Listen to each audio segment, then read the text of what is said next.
Di mana Anda bisa melihat sederetan buku seperti ini? Jawabannya sudah pasti di perpustakaan. Tapi tunggu dulu. Sederetan buku ini ternyata bukan di perpustakaan, melainkan di sebuah warung kopi. Ya, warung kopi di Jalan Lombok, Kota Makassar, Sulawesi Selatan ini memang berbeda. Para pengunjung tak hanya bisa menikmati seduhan kopi tradisional, tapi juga bisa membaca buku yang disediakan. Tak sampai di situ saja, bangunan warkop juga punya nilai sejarah, berusia lebih dari 1 abad dan jadi peninggalan zaman Belanda. Terus kalau menu-menunya, ada saya suka kue-kue yang jajan di depan itu di pasar dekat kasir. Ada songkolo, ada macam-macam lah. Jadi artinya cocok untuk sarapan pagi atau ketemu teman. Ada ruang meeting juga di dalam. Saya pernah juga kumpul-kumpul sama teman bicara tentang bisnis begitu.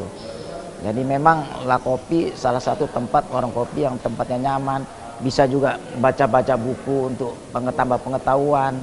Kalau tepatnya saya kurang tahu ya, tapi dengar-dengar dari orang-orang tua yang customer-customer yang kesini, ini rumah peninggalan zaman Belanda yang kurang lebih sudah ada 100 tahun lebih.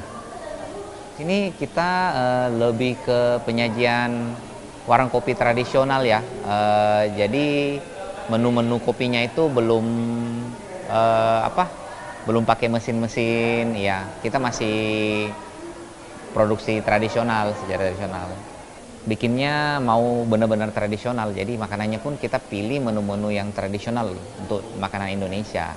Di sini memang kita sediakan pojok baca ini biar kalau orang yang memang kebetulan mau datang buat ngopi, nggak buat cerita-cerita, boleh baca buku di sini. Bukunya juga kita kumpulkan dari perpustakaan. Kita saring-saring buku-buku yang bermanfaat ya. Kita terima sumbangan juga kalau ada yang mau nyumbang bukunya. Keunikan warung kopi ini jadi daya tarik bagi para pengunjung. Seduhan kopi hangat yang ditemani buku bacaan dan bangunan tua punya nuansa tersendiri. Nila Rustam, Kompas TV Makassar, Sulawesi Selatan.